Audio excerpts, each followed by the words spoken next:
back to the channel, and to this, another lore video, and one that I have been promising to do for quite a while. I apologise about the squeaky chair, but I will also add, and I will just clarify, there are spoilers for the trilogy in this, potentially.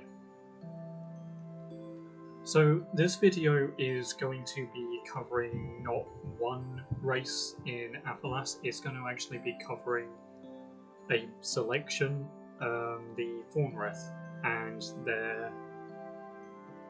what's the word? The word's not descendant of everything, it's like after you follow, so opposite of predecessor. But we will, though, begin with how these creatures formed.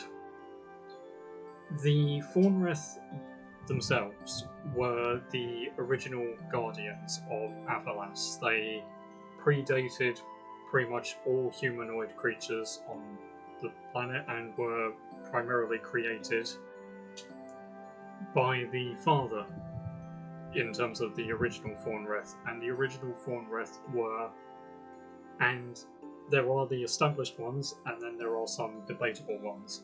The established ones, as in they were deemed part of the Faunreth, were the Eyes of the Father, which for real-world comparison are based off of Siberian lynx. Then you have the Protectors of the Guardians of the Land, and those were hyenas.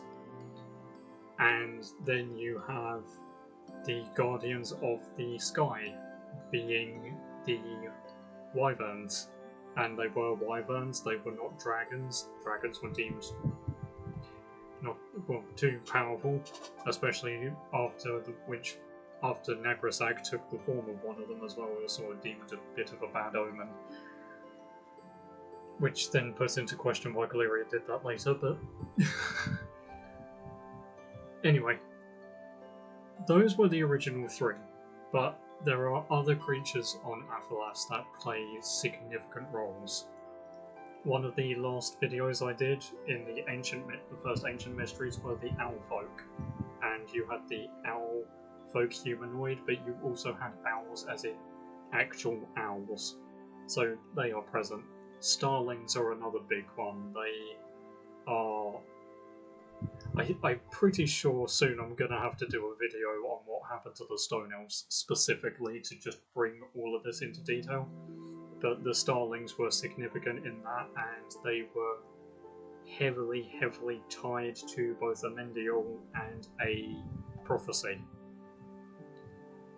Then you have the others that have been largely talked about, and those are Natarg's folk, the giant scorpions, and I am just going to go into a bit more detail here. I should have really done a map where I could scribble over it, but the Arak-Nihilith Archipelago, that is where Natarg's folk are, primarily Natarg's Bastion and all of that.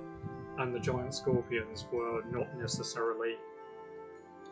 They originally were all around Aphalas, but now they've been reduced to the archipelago, but that's also been by a design, as they safeguard some pretty important things there.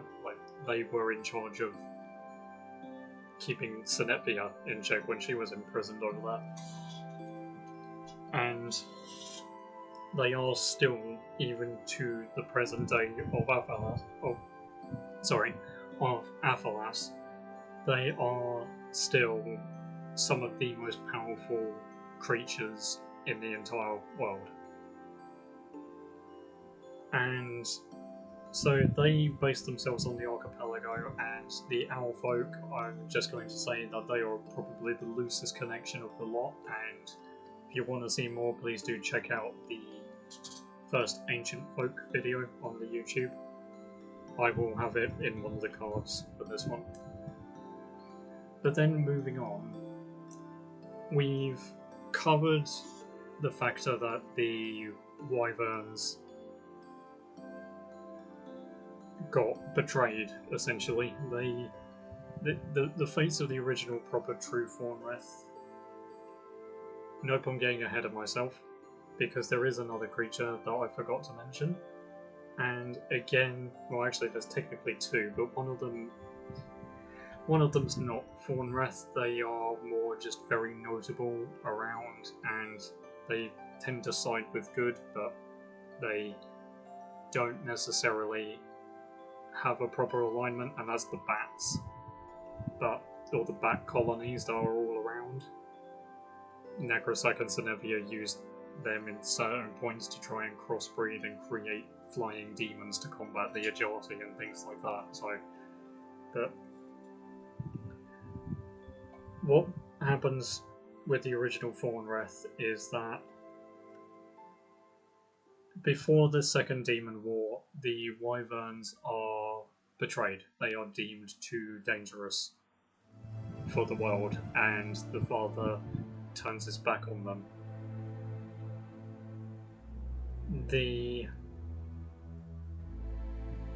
And eventually they do temporarily sometimes find alignment with the evil forces, but for the most part they stand in this sort of chaotic, neutral kind of area where they are not interested in serving any of the creators particularly, but they're still present, they're still a threat.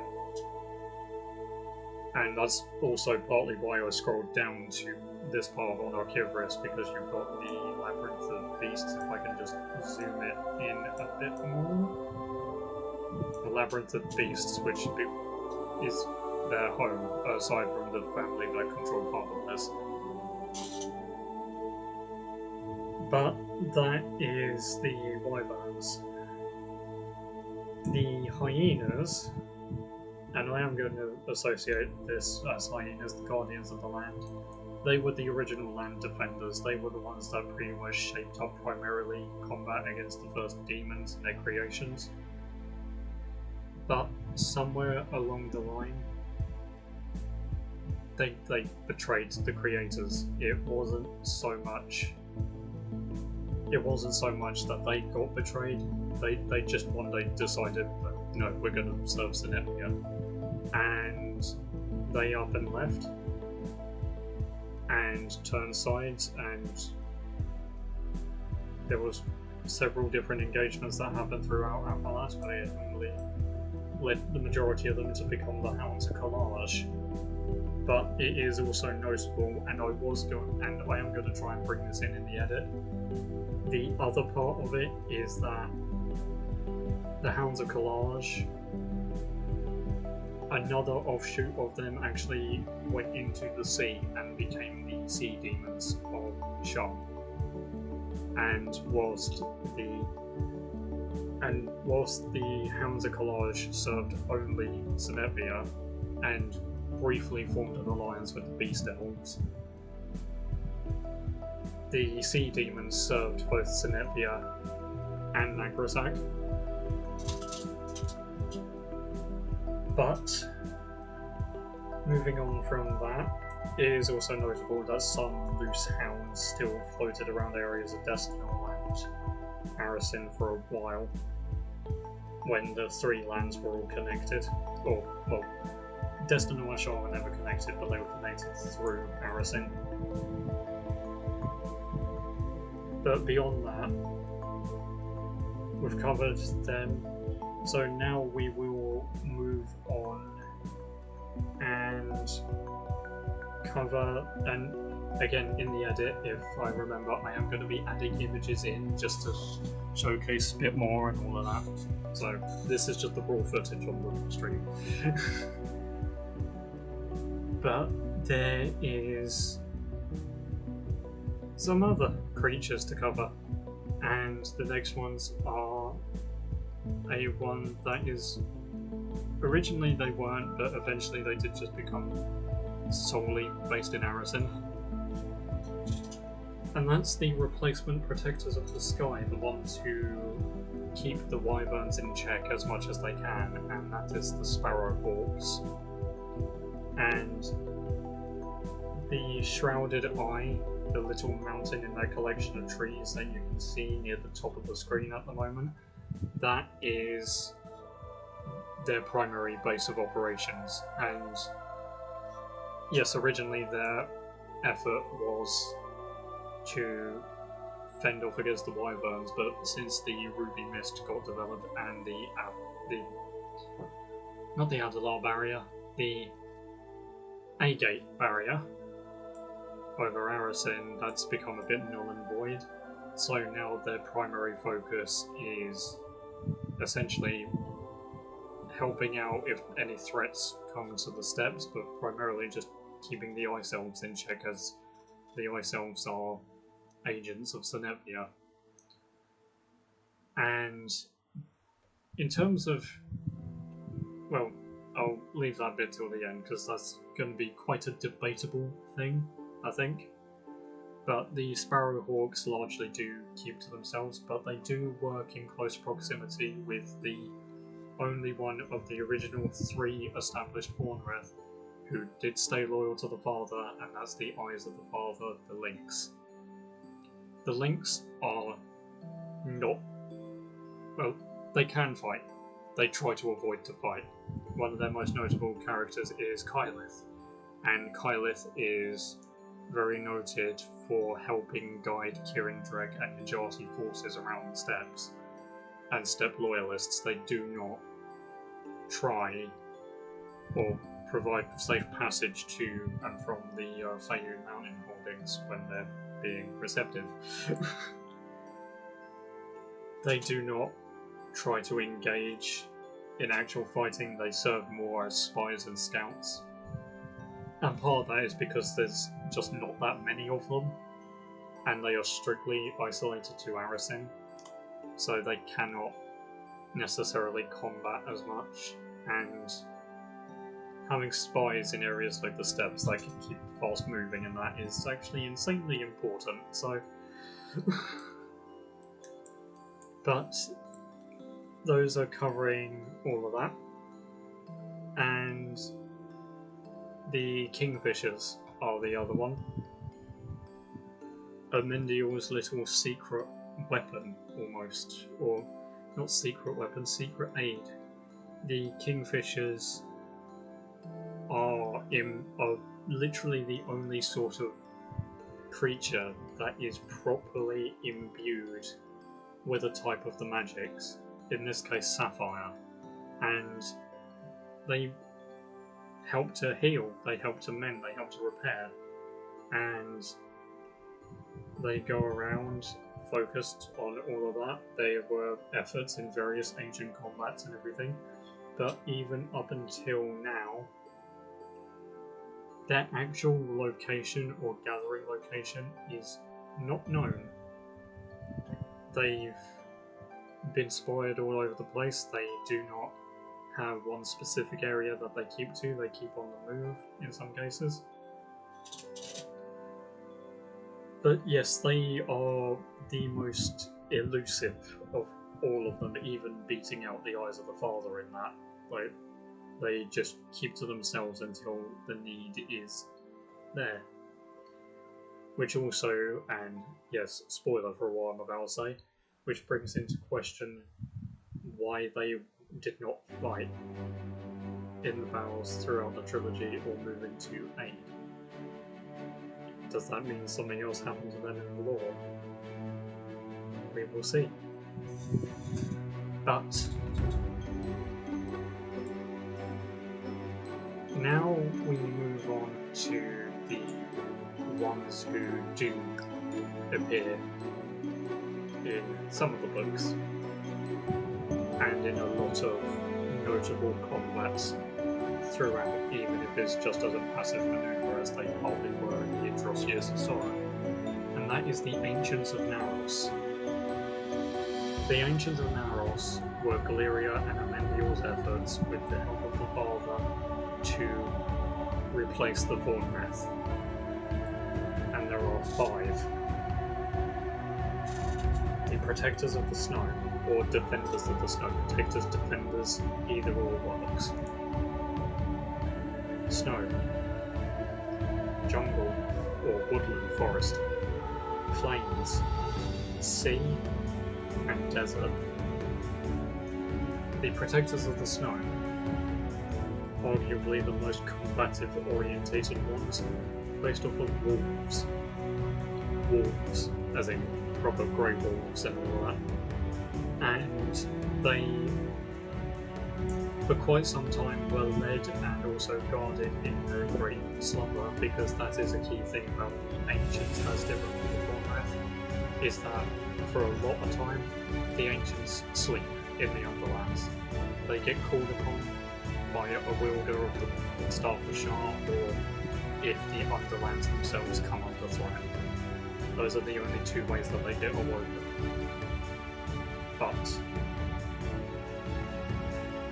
you have the Ancients, oh no, you have the Wolves, and the most notable figure in all of them, and all of this is spoiler, is Faunreth. He is one of the Watchers of all the Ancient, and he is also a fierce protector and fighter. He participates in a few of the different battles, and even helps safeguard the Underlands from an ogre incursion. Then you have the Jungle Protectors, or Woodland Forest Leopards, and the most notable one of them is Carathine, and she, alongside Faunreth, was the other Watcher and Guardian. And again, they're the sort of like two mainline combatant ones. And again, there's not much else to say or tell. But then you have the Protectors of the Plains and Desert, and those are rhinos and jackals. And they serve their roles like the rest of them. There are named characters, but it is in a document that I did ages ago and I cannot remember where it is. So, if I can find it, I will add it into the description. Together, these four make up the land-based forces of the Ancients and everything, and you've got the jackals, who are smaller, numerous, speedy. You've got the leopards and the wolves, the sort of middle ground, and then you've got the rhinos, the large, fierce ones. Like the sort of ones that could take an ogre, even an ogre from head or tail, and just knock them aside easily. The Ancients are positioned in the Underlands of Naros instead of the rest of the world, because of the factor of just various elements of it. One of the key things that the Galeria and Amendiel believed, alongside the father, was the factor that keeping them in the Underlands only to be a last resort is a lot better than having them to be free roamed. The Faunreth were allowed to be free roamed, one was deemed too dangerous and the other completely turned against them. So, and having to try and protect the Twin Isles, Arisen, Galakaros, Losikoth, Tartak, Destinal, Shar, Onarkivris, the Archipelago, like, it would just stretch them way too thin, and whilst the primary sort of desert and steppe areas, like plains and that, are Arisen and Shar, having the full force of one of the Ancients dedicated to those areas would then mean all other areas are exposed in case there's a need of extra support. Like, these are the sort of preferenced areas they protect, but it's not isolated to that. I mean, they participate in battles where there is no snow or desert sometimes, but they still participate because their response is to a threat to Aphalas. So it doesn't matter about the terrain is just a preference, if you will. And I did mention that there were 5. The other is the Protectors of the Sea. I left them till last because they are different. The Protectors of the Sea do not sleep. Ever. They are the only one of the Ancients of Naros who do not sleep. They have no watch and they have no need for a watcher because they are the ones who serve such an intrinsic role. Because if you just take a step back and look at Aphalas as a whole, and you compare naval power, at the height of Destinal, it's got all the human houses, it's got the human kingdoms, whatever, it's got the Dracons, it's got the Wood Elves, it's got the Temple Guard. The Temple Guard and the Wood Elves don't have great navies. The human forces have okay, depending on who you are. Catholtir, Talamari throughout the Royal Shore, but Tarasil's just useless with ships. Darenthal has an okay navy, they've got alright. Or if you deem it with the Twin Isles, the ones who are the proficient naval commands are the Petrarchians, the Petrarchian trolls. But then you compare that to the forces of Nagrasak, they have demon-based ships which are not strong but they're numerous. They've got the Dark Elves who are more than a match for any naval ship from Destinal or the Twin Isles. Oh no, not the Twin Isles, but any ship from Destinal. And then you've got the Ogres, the best seafarers in all of Aphalas, and throughout a lot of their history, the primary naval combatants have come from Sarakoth, which has been associated with Nagrasak. So, the Ancients of the Sea served such an intrinsic role of, in particular, safeguarding, and I'm just going to try and zoom in a bit more, safeguarding the Lasok Sea. Protecting that little bridge between the Twin Isles and Destinal, as well as Lossakoth. And I will say, they are based around octopus. They are a bit larger than usual, fantasy enhancement, but they have enough to take down ships, disrupt, sweep troops off of. I mean, in the battles, they've been noted to be present in several battles over the Bridge of Talok that links Idros and Naros. And yeah, there's been several cases of enemies getting knocked to the sea, or allies being knocked to the sea. The allies, if they don't obviously get killed, they are sometimes guided to safety. The enemies tend to get taken under. And they've also proved intrinsic in fighting off sea demons. They're pretty much the only creature that's able to do it. But then again, the sea demons are the only creature that's pretty much capable of taking them out as well. So it's a fairly even match. Because obviously the sea demons, whilst they've been heavily diluted, they are still tied to the same sort of ancient power that the protectors were created from. And yeah, the ancients all throughout Aphalas, they serve some very intrinsic roles. They each have their role, they each play it to the best of their ability. Well, I'd say that, aside from the ones that were either betrayed or did the betraying. And I will just use this bit of opportunity before we go into the final segment to actually talk about the different other creatures throughout Aphalas. You've got the usual horses, chicken, fish, livestock, all of that. But then you have some others that are noted around. You've got wild wolves who are scattered throughout all the land. You've got bears that are also around. Some of the steppe tribes in Arisen are even noted to actually be taming and riding bears. You've got other creatures that are common to Onar Kivris as well. You've got the half rhinos over in Arisen who are humans that have been melded with the sort of woolly rhino, the prehistoric rhino that lives around the icy areas of Arasin. They've been hunted by the Ice Elves and twisted.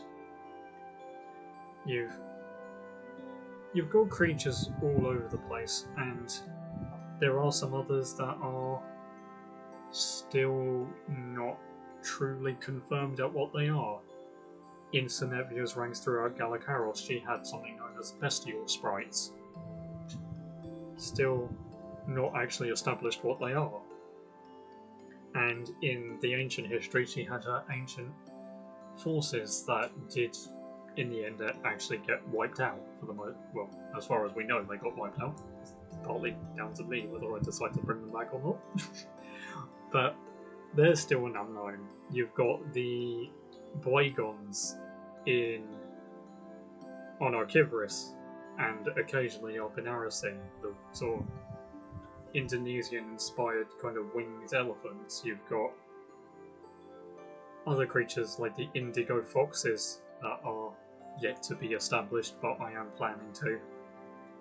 There are creatures and animals are a big part of Aphalas, and to be honest, in my mind, I feel like they should be a big part of most fantasies, because they're awesome.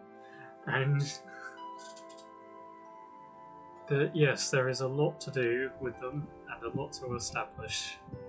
But I wanted to actually use this last point to try and work out a bit of a fun power scaling.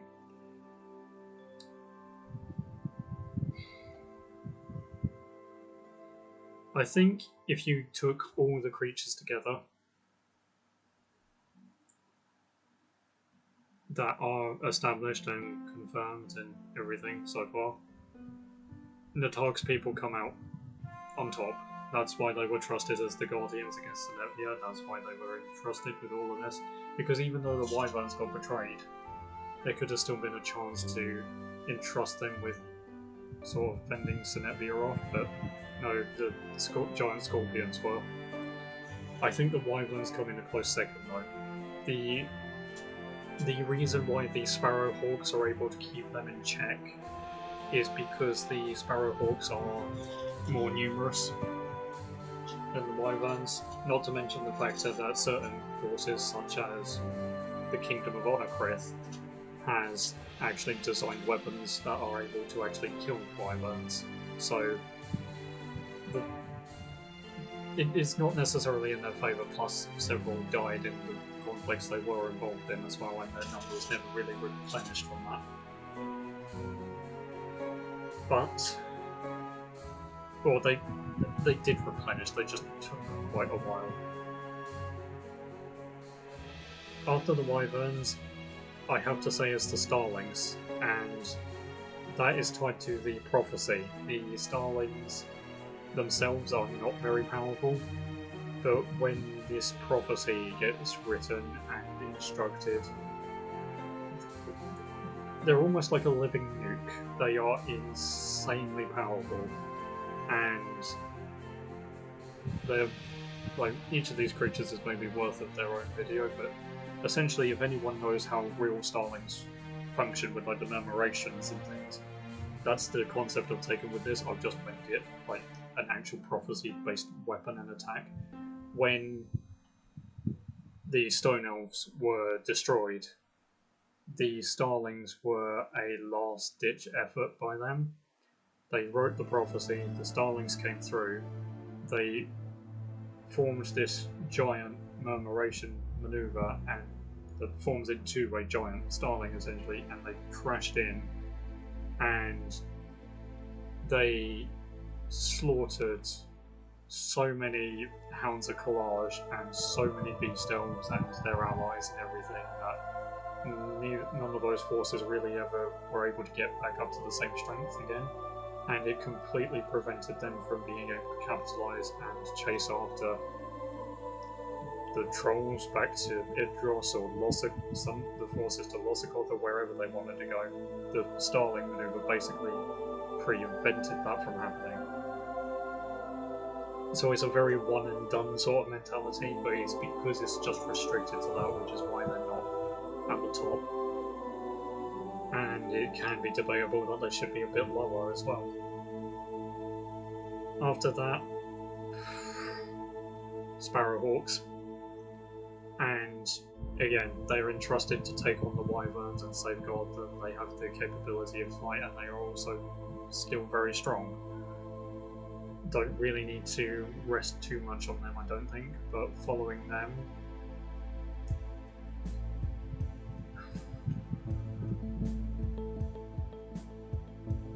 I'd have to say the Protectors of the Desert. See, I always get this muddled up, the Plains of the Desert, Jackals and Rhinos. I mean the Rhinos, okay? Just establishing that, and the reason for that is just their raw strength. Their raw brute force and strength that pretty much nothing, even the strongest of ogres or Corithadars would have a tough time dealing with. And yeah, that's another point about why the Scorpions are top. There was an experiment that was undertaken where Corithadars were crossed with the blood of giant scorpions, and it deems them such a massive threat throughout all of Aphalas that they were hunted to almost extinction. Like, they were some of the forces that Nebrasak or Zenevia had conjured that had been taken the most seriously in terms of we need to get rid of these. So I think the Rhinos fit there, and then I think following them is going to be a toss-up between the Sea Demons and the Protectors of the Sea. And that's more because, again, they take each other out, they're an even match for each other, but it's the Protectors of the Sea just trying to being able to assist in naval combat and pretty much prevent any dominant fleets from just rampaging throughout anywhere of Aphalas that they liked. Not to mention the fact that they're also somewhat most durable. And then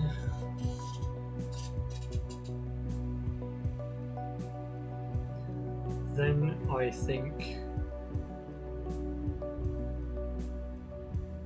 think these next three can be blended, they can be changed, they can be swapped, all the rest of it, but it's Hounds of Collage, aka the former Protectors of the Land who betrayed them, who betrayed the creators in general.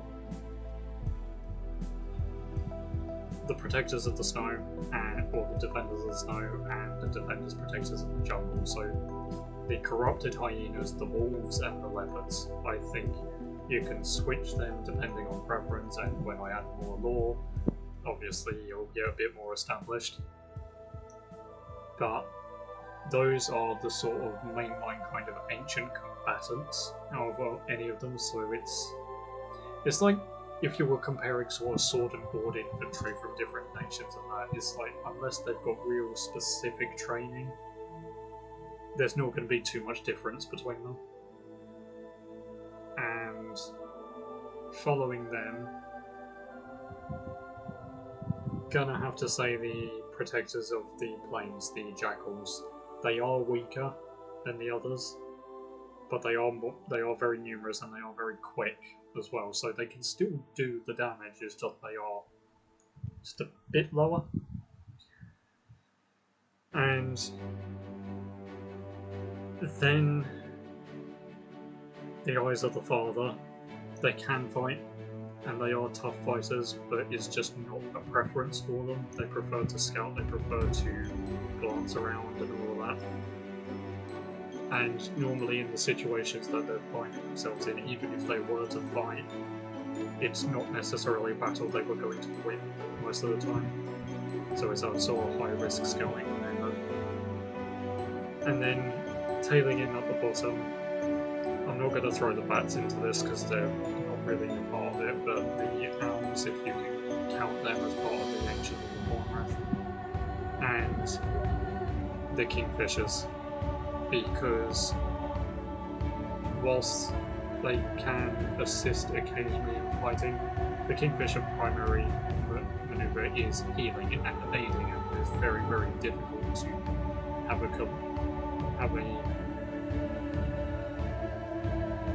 moment where many of them come in at once. And the owls, because at the moment there's very little known about them, and that's the main reason. But I will also just note that, and this again, it's not really, well, in one case it's a spoiler for the, well, a couple of cases, one case is spoiler for the books, other cases is not, because it's lore, but Nagrasak, Sinepia, and Amendiel. Amendiel took the form of a giant scorpion, adding again to that power dynamic of Targ's people. Sinepia took the form of a giant wolf, a giant black corrupt wolf. So whilst it's not necessarily the same as the Protectors of the Snow, there's still that element and silent power. And then Nagrasak took the form of a giant demonic dragon. Initially it was just a dragon, but then when corrupt power came in it changed it. Which brings into the factor of the wyverns. But now, and this is the last note of all of this, the last part, but it is also spoilers for the books because they feature a lot in the books, and this is the dragons. Now let's see if I can remember all their names off the top of my head. The main line of dragons: Ascalath, Azrael, Begador, Companus, Kardish, Kiesora,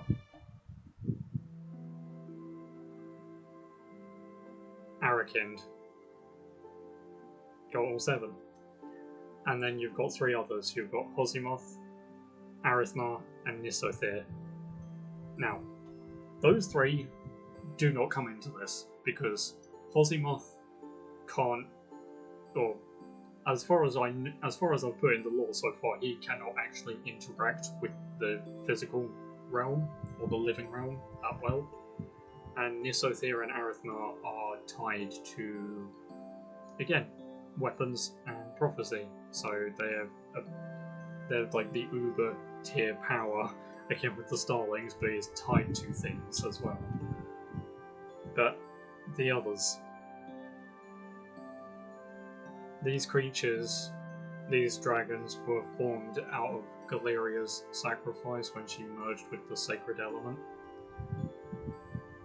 And yes, I know I haven't covered that in video or lore yet, so again, this is future tensing spoiler stuff. Need to just put a big red spoiler warning thing up, see if I can maybe get that.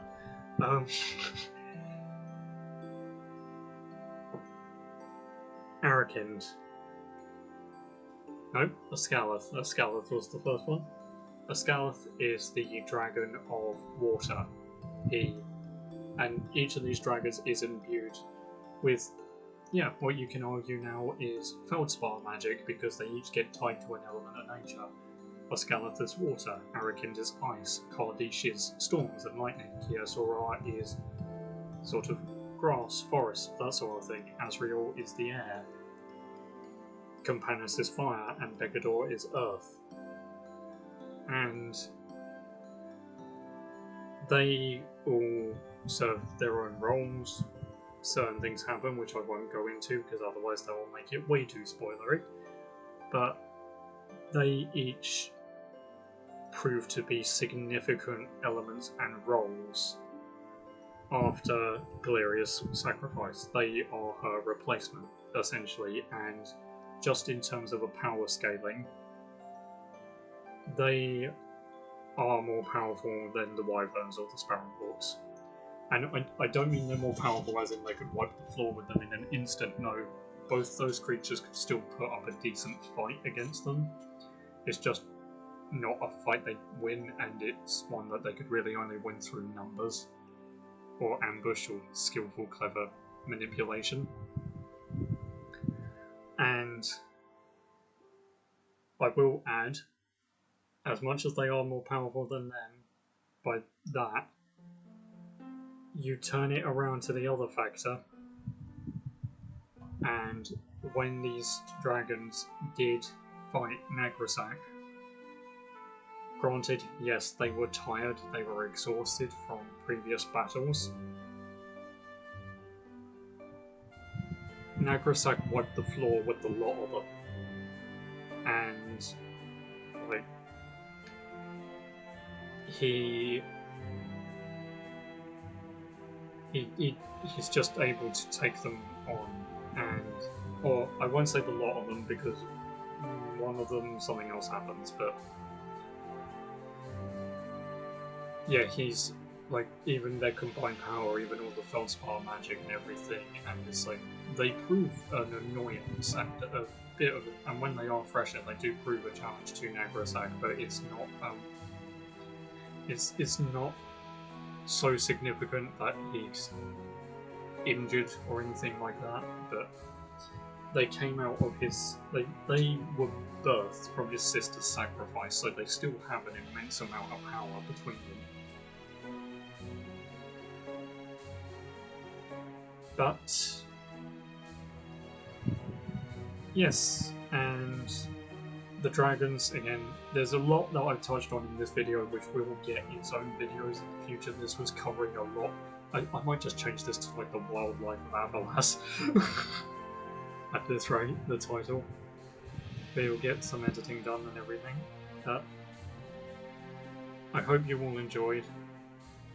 Please do comment, like and subscribe. Please do check out the links in the description.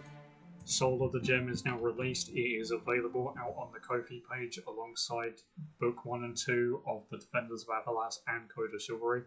They are all available. I am working on getting the paperbacks for Liberation available on there as well, so they'll be coming up soon. And yes, please do share as well. If you, I know the content on the channel is a bit, is split between three: the games, the lore books, and the podcast. But if you know anyone who's interested in the other content, please feel free to share that instead. Because all of it helps, all of it's brilliant, and hopefully people do enjoy these videos. And I do apologise, my voice is going very dry. But until next time, welcome to the Kingdom of Aphalas and the world of Fellow Mind books. Cheerio.